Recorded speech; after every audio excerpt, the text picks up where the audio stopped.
कौस्तुभपारिजातकसुरा धन्वन्तरिश्चन्द्रमा।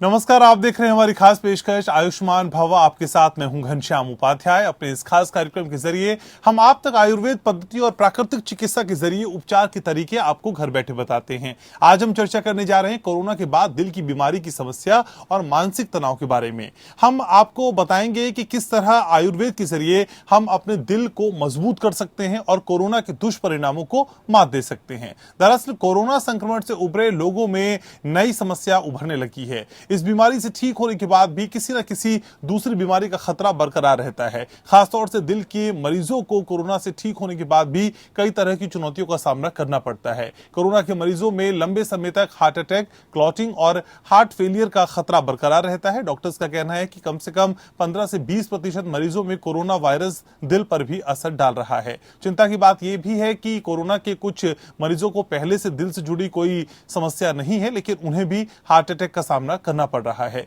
Corona की दूसरी लहर में पहले से दिल की बीमारी वाले बुजुर्गों की तुलना में युवा ज्यादा शिकार हो रहे हैं। कोरोना वायरस सीधे फेफड़ों पर असर करता है। इससे कई मरीजों का ऑक्सीजन लेवल कम होने लगता है। ऑक्सीजन की कमी कुछ लोगों के दिल पर भी असर करती है। ऐसा होने पर दिल की मांसपेशियों को ऑक्सीजन युक्त खून पंप करने के लिए ज्यादा मेहनत करनी पड़ती है, जिसका सीधा असर हार्ट की टिश्यू पर पड़ता है। साथ में कोरोना के बाद मानसिक तनाव भी देखा जा रहा है। वैसे हम आपको बता दें कि दिल की बीमारी वाले मरीजों को वैक्सीन से घबराने की कोई जरूरत नहीं है, बल्कि इन लोगों को जल्दी से जल्दी वैक्सीन लगवा लेनी चाहिए। इन लोगों को वैक्सीन का सबसे ज्यादा फायदा होगा। दिल के मरीजों में वैक्सीन से किसी भी तरह की क्लॉटिंग का खतरा नहीं है। इसके अलावा एक बात याद रखें कि अगर आपके दिल के मरीज हैं, आप दिल के मरीज हैं, तो कोरोना से संक्रमित होने के दौरान या फिर वैक्सीन लगवाने के बाद भी अपनी नियमित दवा लेना आप कभी ना छोड़ें। इस बारे में आज हम विस्तार से चर्चा करेंगे और हमारे साथ विशेषज्ञ जुड़ेंगे। आपको बता दें आज के हमारे विशेषज्ञ हैं आयुर्वेदिक चिकित्सक डॉक्टर आलोक श्रीवास्तव। डॉक्टर आलोक श्रीवास्तव उत्तराखंड आयुर्वेद यूनिवर्सिटी देहरादून में प्रोफेसर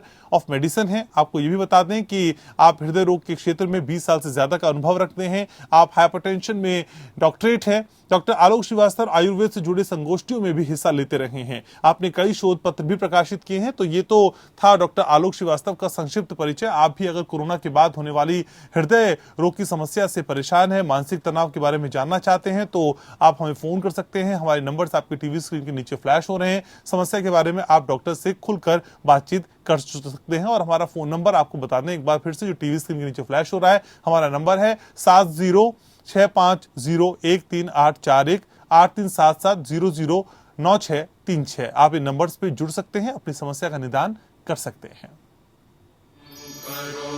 कल्याणम् आरोग्यं धनसम्पदः लक्ष्मीः कौस्तुभपारिजातकसुरा धन्वन्तरिश्चन्द्रमा।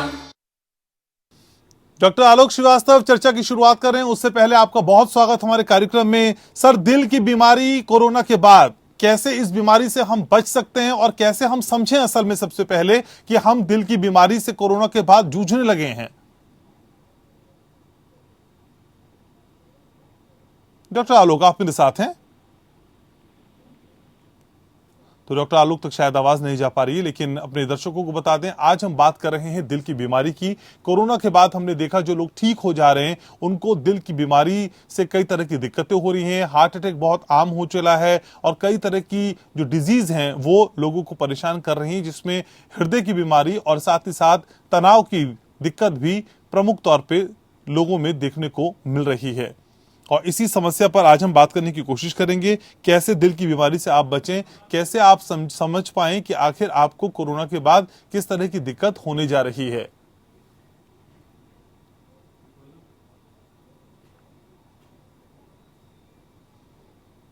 तो आयुष्मान भव एक ऐसा कार्यक्रम हमारा जो हम आपके लिए लेकर आते हैं विशेष तौर पे, जिसमें हम आयुर्वेद की पद्धति का जिक्र करते हैं कि आयुर्वेद के जरिए आप होने वाले रोगों से किस तरह से बच सकते हैं। आलोक श्रीवास्तव हमारे साथ जुड़ चुके हैं। तो डॉक्टर आलोक, मैं आपसे यही समझना चाह रहा था, आखिर हम कैसे समझे कोरोना के बाद होने वाली दिक्कतों को कि ये दिल से जुड़ी समस्या है और दिल का हमें बेहद ख्याल रखना होगा। कैसे समझा जाए सर, कौन से लक्षण है असल में? नमस्कार। देखिए, मैं एक बात बताऊं कि जो कोरोना जो बीमारी है, कोरोना के जो लक्षण है या कोरोना जिस तरह से शरीर पर जो प्रभाव डालता है, उसमें वो मुख्य रूप से 2 सिस्टम को इन्वॉल्व करता है। एक तो आपका है रेस्पिरेटरी सिस्टम, जिसको हम कहते हैं श्वसन तंत्र प्रणाली, और दूसरा आपका है कार्डियक सिस्टम। क्योंकि ये बेसिकली लंग्स को प्रभावित करता है, हमारे जो फेफड़े हैं उनको प्रभावित करता है। तो उनको प्रभावित करने से जो हमारे फेफड़ों के अंदर जो कॉन्ट्रैक्शन और रिलैक्सेशन की जो प्रक्रिया है, जो है उस प्रक्रिया को बहुत ज्यादा प्रभावित कर देता है। इससे बॉडी के अंदर ऑक्सीजन की कमी हो जाती है, और ऑक्सीजन की कमी हो जाने से हार्ट पर लोड पड़ने लग जाता है, क्योंकि हमारे बॉडी को ऑक्सीजन की रिक्वायरमेंट होती है, और उस रिक्वायरमेंट को पूरा करने के लिए फिर हार्ट तेजी से काम करने लग जाता है। और ये क्योंकि जो कोरोना वायरस है वो इसी तरह से काम करता है कि जो हमारी छोटी छोटी वेसल्स हैं, जो धमनियां हैं, उनको ये इनके इलास्टिसिटी को कम कर देता है, जो उनकी एक फ्लेक्सिबिलिटी होती है उसको कम कर देता है, जिसकी वजह से हार्ट अधिक काम करते हुए भी पूरी तरह से काम नहीं कर पाता है, पूरी तरह से अपने जो उसका कार्य है उसको कर नहीं पाता है। इस कारण से बहुत बुरा असर पड़ता है हार्ट के ऊपर। तो जो भी लोग कोविड, जो चाहे सर्वाइवर हो, जिन्होंने कोविड हो चुका है और कोविड होने के बाद जो है वो अगर वो हेल्दी भी है, उन्हें बहुत ध्यान रखना पड़ेगा कि अपने हार्ट का, और खासकर जो है ऐसी कंडीशन का, अगर वो पहले से ही मान लीजिए किसी बीमारी से ग्रसित है या नहीं भी है, तो भी उन्हें हार्ट का ध्यान रखना पड़ेगा। और उसके लिए उनको नियमित रूप से अपनी जांच करानी होगी, जैसे उनके लिपिड को देखना पड़ेगा, उनकी ईसीजी करनी होगी, उनको एक्सरे हमेशा नियमित रूप से कराना होगा। और यदि वो 40 से ऊपर है, 40 वर्ष से ऊपर है, तब तो ये उनके लिए मैंडेटरी हो जाता है कि वो हर 6 महीने पर अपनी जांच कराएं। और यदि वो 40 से कम भी है, तो भी पोस्ट कोविड कंडीशन में, कोविड एक बार सर्वाइव हो जाने के बाद उनको इन जांचों को कराना जरूरी है, जिससे पता चलता है कि उनके हृदय की स्थिति क्या है, जिससे और कोई कॉम्प्लिकेशन ना डेवलप हो जाए। लेकिन कोविड से ठीक होने के बाद डॉक्टर साहब, इस तरह के लोगों में जिनको दिल की समस्या हो रही है, उनको क्या दिक्कतें होती हैं? सांस लेने में दिक्कत होती है, सीने में जलन होती है, सर क्या होता है असल में? बिल्कुल, उनके कुछ लक्षण है जो जरूरी लक्षण है, उनको ध्यान रखना चाहिए। एक तो सबसे पहली बात है, उनको सांस लेने में दिक्कत जो पहले से चली आ रही होगी वो होगी। थोड़ा सा वो काम करेंगे, थोड़ा चलेंगे तो सांस लेने में ज्यादा दिक्कत होने लग जाएगी। रात के टाइम जब वो सोते हैं, लेटने की कंडीशन में उनको सफोकेशन फील होगा, लेकिन जब वो बैठेंगे तो उनको बेटर फील होगा, उन्हें अच्छा लगेगा। तीसरी चीज जो सबसे इम्पोर्टेंट है, उसे हल्का हल्का सा उनको पेन रह सकता है, सीने में हल्का हल्का दर्द हो सकता है जब वो ज्यादा चल लेते हैं। इसके अलावा धड़कन बढ़ सकती है, इस पर उनको ध्यान रखना है। और धड़कन बढ़ने के साथ साथ उनको बीपी मॉनिटर करना रहेगा कि वो सुबह शाम या लगभग हर दूसरे तीसरे दिन बीपी अपना देखते रहें कि उनका बीपी बढ़ रहा है या नहीं बढ़ रहा है। अगर बीपी बढ़ रहा है, हाइपरटेंशन वाली कंडीशन डेवलप हो रही है, तो उसका मेडिकेशन लें, या फिर जो भी उस समय उनके लिए रेमेडी हो उसको लेकर के उसे ठीक करें। तो 4 सिम्टम मेन है, इस पर ध्यान रखना है। एक तो सांस लेने में दिक्कत होगी, जब वो थोड़ा चलेंगे दिक्कत बढ़ेगी। दूसरा है उनको हल्का सीने में दर्द हो सकता है।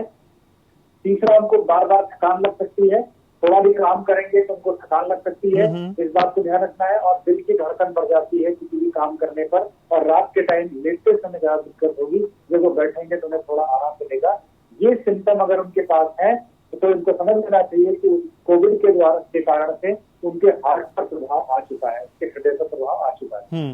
डॉक्टर साहब, हमने देखा कि कोविड ने असल में किसी को नहीं छोड़ा, किसी भी आयु वर्ग को नहीं छोड़ा, हर आयु वर्ग का शख्स कोविड से पीड़ित हुआ। तो सर, ये माना जाए कि दिल की बीमारी जो आफ्टर कोविड है, जिसकी हम चर्चा कर रहे हैं, ये किसी भी आयु वर्ग के लोगों को हो सकती है, या फिर कोई एक खास एज लिमिट है, टाइम फ्रेम है, जिनके लोगों को ज्यादा इसकी दिक्कत महसूस हो सकती है?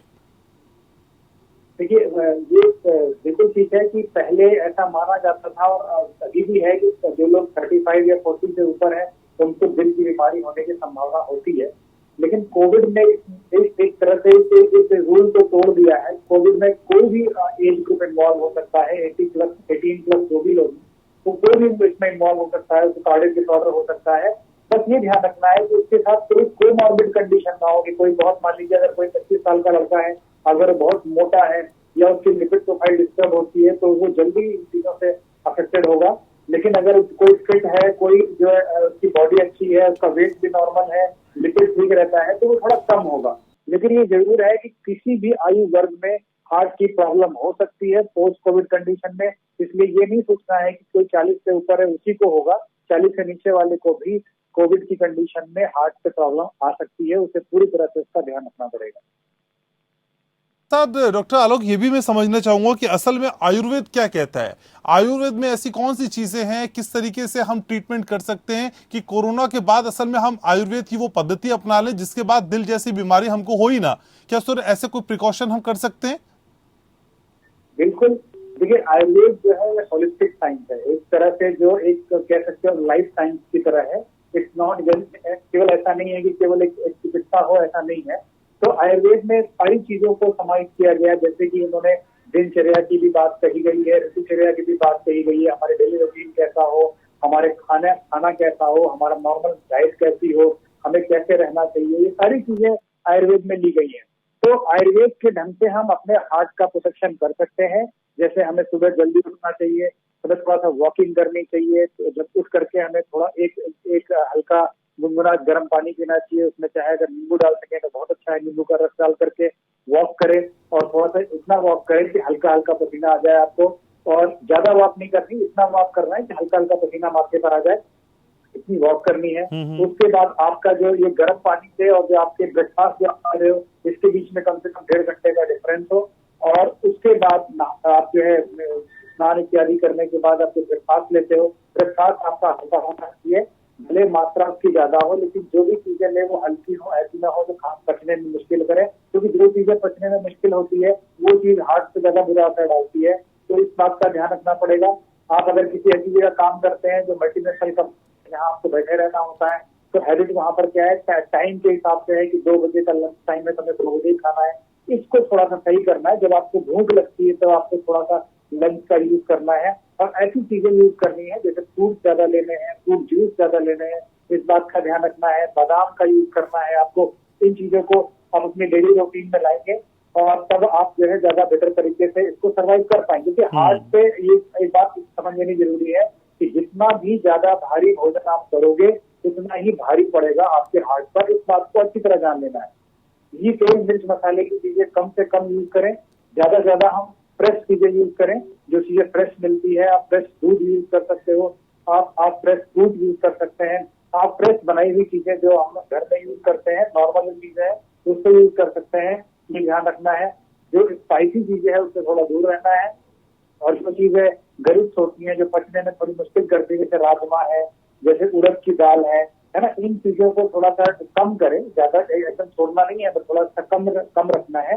हल्की चीजों का अगर आप प्रयोग करोगे तो आप बहुत अच्छी तरह से सर्वाइव कर पाओगे। और एक चीज अगर आपको अपने खाने में ऐड कर ले, एक तो आंवला बहुत इंपॉर्टेंट है। आंवले को खाने में किसी भी तरह से यूज किया सकता है, चाहे आंवले के रस के रूप में, आंवले के मुरब्बे के रूप में, चाहे आप च्यवनप्राश के रूप में यूज करें। और दूसरा, लहसुन अगर आप खाते हैं तो लहसुन हार्ट के लिए बहुत अच्छा होता है।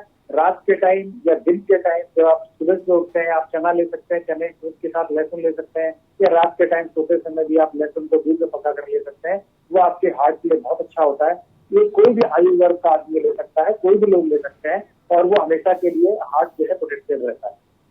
जी ठीक है डॉक्टर, आप मेरे साथ बने रहिए। तमाम दर्शक भी हमारे साथ जुड़ रहे हैं। रवि इस वक्त जुड़ रहे हैं नोएडा से। रवि, स्वागत है आपका। सवाल पूछिए डॉक्टर साहब से। नमस्कार सर। जी पूछिए, सुन रहे डॉक्टर साहब को। सर ये जानना चाह रहा हूँ कि कोई अगर हार्ट का पेशेंट है तो क्या वो कोविड वैक्सीन लगवा सकता है? उससे कोई हानि तो नहीं होती? तो डॉक्टर आलोक, असल में रवि ये जानना चाह रहे हैं कि अगर कोई कोविड पेशेंट है तो क्या वो वैक्सीन, जो हार्ट पेशेंट है सॉरी, वो कोविड की जो वैक्सीनेशन है उसको लगा सकता है? बिल्कुल लगा सकता है। कोविड वैक्सीन जो है किसी की कंडीशन में कोविड वैक्सीन का कंट्राइंडिकेशन नहीं है। आप किसी भी कंडीशन में कोविड वैक्सीन आप लगा सकते हो। बस इतना ध्यान रखना जरूरी है कि कोविड वैक्सीनेशन के जो छोटे से साइड इफेक्ट होते हैं उसका ध्यान रखिएगा। थोड़ा फीवर आ सकता है, आपको थोड़ा फटीग डेवलप हो सकता है, उसको घबराने की आवश्यकता नहीं है। आपको कोविड वैक्सीन लेनी चाहिए और सभी को लेनी चाहिए। जी डॉक्टर साहब, अभी आपने लहसुन खाने की बात की, तो सर लहसुन को निगल के खाना है या उसे पका के खाना है, जरा ये भी क्लियर करिए सर। नहीं, वो कंडीशन अलग अलग है। जैसे लहसुन अगर आप सुबह जैसे आप चना आप जो है भिगो के रखते हो और चने के साथ आप 2-4 लहसुन की कलियां हो तो उसको साथ में चबा के खा जाइए, या फिर आप जो है उसको रात के टाइम या कभी भी 1 कप दूध लीजिए और 1 कप पानी लीजिए, उसमें 4 लहसुन की कलियां क्रश करके डाल दीजिए, पकाइए। जब वो पूरी पानी उड़ जाए, केवल दूध रह जाए तो उसको छान करके आप पी सकते हैं। इसको हम लोग लहसुन शीरपाक कहते हैं। और ये हार्ट के लिए बहुत अच्छा होता है। डॉक्टर आलोक, खान पान की आपने बात की, आपने बताया कि किस तरह से खाने की स्केड्यूलिंग होनी चाहिए, लेकिन सर एक्सरसाइज और योगा कितना इंपॉर्टेंट हो जाता है उन पेशेंट्स के लिए जो दिल के बीमार हैं? देखिए, एक्सरसाइज तो बहुत इम्पोर्टेंट चीज है। तीन जी। चीजें आपको हमेशा ध्यान रखनी है, जो अगर आपको हमेशा आरोग्य बने रहना है तो उसके लिए तीन चीजों का हमेशा आवश्यक चीजें होती है। उसमें से सबसे इम्पोर्टेंट चीज है व्यायाम। तो एक चीज ध्यान रखिए, जैसे जो हम लोग व्यायाम, तो तीन चीजें मैंने बताई। एक तो हो गया नित्य व्यायाम करना, दूसरा होता है जीर्ण आहार, यानी कि जिस समय हम जो है कि जब भोजन जो है पच जाए, भोजन पचने के बाद ही भोजन किया जाए, और तीसरा लघु भोजन करना। तो उसमें सबसे इम्पोर्टेंट फैक्टर है आपका जो है एक्सरसाइज। एक्सरसाइज कितनी करनी है? एक्सरसाइज इतनी करनी है जितना कि आपको आपके अकॉर्डिंगली हो, आपके बॉडी के अकॉर्डिंग हो, उसके अकॉर्डिंग आपको एक्सरसाइज करनी है। तो ये ध्यान रखना है। और एक्सरसाइज एक्सेसिव नहीं करना है। अगर आपकी बॉडी जितना परमिट करती है, हमने आपको बताया कि इतना करिए कि आपके केवल माथे पे थोड़ा पसीना आ जाए, इतना एक्सरसाइज करना है। और ये मॉर्निंग आवर्स में करना चाहिए, और सुबह की सुबह उठ करके, और या फिर इवनिंग में अगर आप जैसे ही सूरज ढलता है उसके बाद थोड़ा सा एक्सरसाइज करना है। खाना खाने के बाद आपको वॉकिंग करनी है दोनों टाइम पर, चाहे घर के अंदर ही करना है वॉकिंग, इसकी आवश्यकता है। इससे एक्सेसिव वॉकिंग आवश्यकता नहीं होती है, बस इतना ध्यान आपको अपने एक्सरसाइज की रखना है। जी ठीक है डॉक्टर साहब। एक दर्शक जुड़ रहे हैं हमारे साथ, राजा। ठीक है सर, एक दर्शक जुड़ रहे हैं हमारे साथ, राजा जी। राजा, सवाल पूछिए अपना, क्या पूछना चाहते हैं डॉक्टर साहब से? जी सर, नमस्कार। नमस्कार, सवाल पूछिए राजा। मेरा सवाल ये है डॉक्टर साहब से कि शाम को जब मैं खाना खा के सोता हूँ सर, और सुबह उठते ही खाना डाइजेस्ट नहीं हो पाता है और वोमिट टाइप में हो जाता है, उसका क्या आयुर्वेद में क्या उसका इलाज है सर? डॉक्टर साहब जवाब दीजिए प्लीज। नहीं, इन्होंने बताया कि जो है ये दिन में खाना खा के सो जाते हैं, ऐसा ही है ना? खाना जब सो के उठते हैं तो डाइजेस्ट नहीं होता, इनको ऐसा लगता है। हाँ, नहीं, वो इसलिए होता है क्योंकि अगर आप खाना खा के दिन में सो जाएंगे तो ऑब्वियस है कि वो डाइजेस्ट नहीं होगा। क्योंकि आप इस बात को ध्यान रखने की आवश्यकता है कि अब यदि आप जो है खाना खाने के तुरंत बाद आप सो जाएंगे तो आपकी जो बॉडी की मेटाबॉलिक प्रोसेस है वो बहुत स्लो हो जाएगा जी। जब वो बॉडी का मेटाबॉलिक प्रोसेस स्लो हो जाएगा तो वो खाने के लिए नहीं पचा पाएगा। इसलिए दिन में खाना खाने के बाद सोना ये बैड हैबिट्स में आता है। अगर आप लाइफ रूटीन की हैबिट देखें तो उसमें अच्छा नहीं माना जाता है। आपको ये जरूर ध्यान रखना है कि कम से कम आपको लगता है कि हमें रेस्ट चाहिए, अगर थोड़ा सा रेस्ट चाहिए आपको, हो सकता है खाने के बाद जरूरत पड़ती है रेस्ट की, या आपको उसी टाइम रेस्ट मिलता हो, तो आप बैठे बैठे या 15-20 मिनट की झपकी ले सकते हैं। लेकिन अगर आप कहें कि खाना खाने के बाद हम सोएंगे तो ये अच्छी चीज नहीं है। इसकी हैबिट धीरे धीरे कम करें तो ज्यादा अच्छा है, नहीं तो ये की प्रॉब्लम आपको हमेशा बनी रहे। और एक बार डाइजेशन की प्रॉब्लम अगर लंबी हो गई तो आपको गृहिणी या कोलाइटिस जैसी कोई कंडीशन डेवलप हो जाएगी। इसलिए खाना खाने के तुरंत बाद सोना, इसको आपको थोड़ा सा इसको हटाना है, इसको धीरे धीरे करके इस हैबिट को आप जो है हटाइए, तब आप जो है ज्यादा स्वस्थ रहें। तो डॉक्टर साहब ऐसे में वो लोग जो शिफ्ट्स में काम करते हैं, अभी एक हफ्ता वो मॉर्निंग शिफ्ट में है, फिर अगले हफ्ते वो इवनिंग शिफ्ट में चले जाते हैं, फिर अगले हफ्ते नाइट शिफ्ट में चले जाते हैं सर, तो वहां पे तो शेड्यूल चेंज होता रहता है, वो लोग कैसे एडजस्ट करें? बिल्कुल ऐसे लोगों के लिए मैं कह रहा हूँ, जैसे मान लीजिए कोई नाइट शिफ्ट में काम करता है और पूरी रात जग गया है और सुबह जब वो आता है तो उसके बाद उसे फ्रेश होने के बाद अपना नाश्ता करके सो जाता है, जनरली ऐसा ही होता है, ब्रेकफास्ट करके लोग सो जाते हैं, उसमें कोई बुराई नहीं है। लेकिन हमें ये ध्यान रखना है कि एक चीज हमेशा ध्यान रखिए, एक चीज को फॉलो कर लीजिए, एक नियम है उसको फॉलो करना है।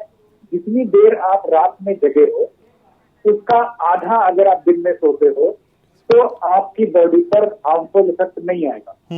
हमेशा इस बात को एक रूल बना कि अगर आप मान लीजिए रात में आपने 10 घंटे आप जगे हैं, आप रात को 10 बजे से लेकर के सुबह 8 बजे तक आप जगे हो, 10 घंटे जगे हो, तो आपको दिन में 5 घंटे केवल सोना है उसको बराबर करने के लिए। क्योंकि दिन में सोने से गुरुता ज्यादा होती है, भारीपन ज्यादा होता है। ठीक है सर, इसलिए इस बात को ध्यान में रखना है। ठीक है, यही इसी अगर ये रूल फॉलो करेंगे तो ये प्रॉब्लम नहीं आएगी। ठीक है सर, शो को वाइंड अप करूं लेकिन उससे जाने से पहले एक सवाल पूछना चाह रहा हूं सर, जो हाई ब्लड प्रेशर के लोग मरीज हैं, जिनको हाइपरटेंशन है सर, उनके लिए कुछ टिप्स दीजिए कि कैसे वो अपने बीपी को कंट्रोल कर सकते हैं। देखिए, ब्लड प्रेशर के जो मरीज है उनसे मैं एक बात कहना चाहूंगा कि हमेशा इस बात को ध्यान रखें कि ब्लड प्रेशर 2 कारणों से डेवलप होता है। एक तो स्ट्रेस की वजह से आप मानसिक तनाव में हैं या शारीरिक तनाव में हैं उस कारण से, और दूसरा आपके खान पान से। तो इन दोनों चीजों को आपको अवॉइड करना है। पहले तो अगर मानसिक तनाव है तो सुबह उठ करके आप प्राणायाम कीजिए, थोड़ा ध्यान कीजिए, थोड़ा वॉकिंग करिए, अच्छा म्यूजिक सुनिए, अच्छा संगीत सुनिए, इस पर ध्यान रखिए। फिजिकल स्ट्रेस अगर आपको है तो आपको थोड़ा सा एक्सरसाइज करनी है, तो और इस पर ध्यान रखना है। और अगर आपका आहार विहार ठीक है, ऐसे आहार विहार का सेवन ना करें जिससे लिपिड डिस्टर्ब होता हो, शुगर बढ़ता हो, तो जो कम चीनी वाली चीजें हैं उनका प्रयोग करें, कम नमक वाली चीजें उनका प्रयोग करें, घी तेल मिर्च मसाला कम होना चाहिए आपके भोजन में। आपकी मात्रा कम करने की बहुत आवश्यकता नहीं है, लेकिन आपको जो क्वालिटी है आपका जो उसका उसको ध्यान रखिए। हो सके तो सुबह चना का प्रयोग करें, मूंगफली का प्रयोग करें और बादाम का प्रयोग, तीनों में से कोई भी एक चीज आप सुबह खाली पेट कच्चे आप खा सकते हैं। लहसुन के बारे में आपको बता ही दिया कि लहसुन का प्रयोग करेंगे रेगुलर तो आपको हाइपरटेंशन की प्रॉब्लम नहीं हो। ठीक, thank you sir, thank you so much. आपने समय निकाला, हमारे दर्शकों से बातचीत की और इतनी अहम जानकारियां हमारे व्यूवर्स तक पहुंचाई। शुक्रिया सर। तो आप अपना ख्याल रखेंगे ये हमको उम्मीद है, और वैसे भी इस वक्त बहुत संवेदनशील समय चल रहा है और इस सेंसिटिव टाइम में आपको अपना ख्याल रखने की बहुत जरूरत है। तो अपना ख्याल रखिए, अपनों का ख्याल रखिए और एपीएन के साथ जुड़े रहिए। आयुष्मान भव में फिलहाल के लिए इतना है।